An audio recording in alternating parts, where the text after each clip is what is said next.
So if we look now, set up, as I said, it's a lot tidier. I think you're a lot more lined up the target, okay? In terms of the movement now, this here is where your depth is going to come from, yeah? We've done the takeaway now for me is in a good range, okay? You practice obviously slightly outside your hands. In reality, they come back slightly inside, which is fine. Again, you're still in that range that we talk about.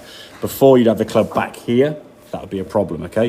When we come to it in the golf ball here now, the club now is kind of okay there. Hip high, it's basically inside the edge of the wall there. So you're in a good range here now. And I think it's natural it's going to go a bit further behind because you turn your hips more. I don't mind that because the club hasn't whipped inside. Once we get up here now, we're in a good position. The club now is not so closed. This hip now has gone back further.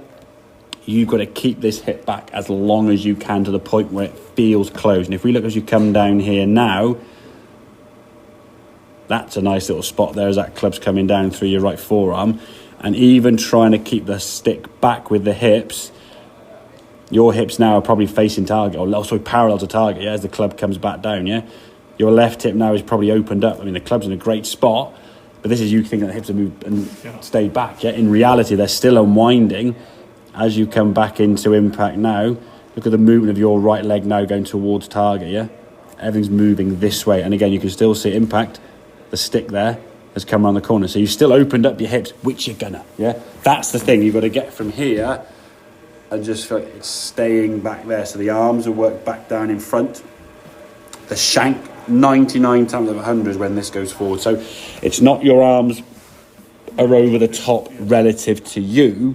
It's you as a body position is over the top, or as we said, your hips are moving too far this way, the shoulders going too far this way, which then moves the club too far that way, a la Hosel, Healy strikes. And as you said, if today there was, okay, one or two maybe, but if today you've had nothing at the heel, and the only bad one you're getting now is the fact hitting the ground behind the ball a little bit, because you haven't had the lateral, yeah? So as we said on the about halfway through, if you start shanking it, turn in more and stop him there, yeah? You'll hit some fat hooks. But it's a better than shank, I suppose. So if we get this back here now and just stay there, yeah, you'll be getting the arms working back on the inside. This will stay out of the way, and you'll just do a few kind of like duffy hooky ones. It will give you a chance to at least get from where you are around the next few holes to then give yourself time to feel what this hip's going to do, okay?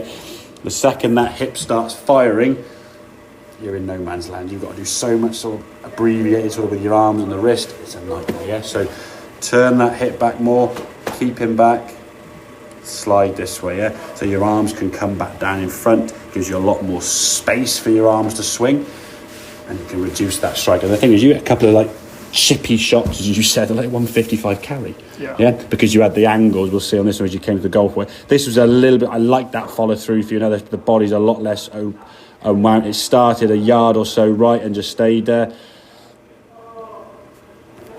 And you had like 20 degrees of shaft, probably a little bit too much, is why you pushed it a smidgen. Top of the back, you're in a really good position. At impact, you're a little bit too flexed.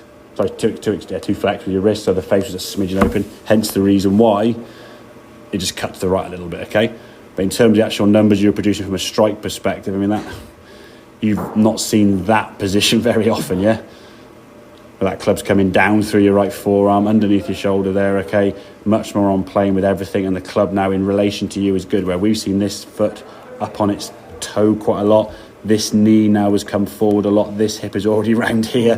This shoulder's over here. Everything is now moved in towards the golf ball, which means your club, rather than striking it there, is now striking over here.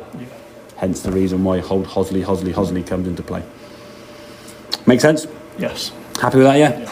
Good man, very good.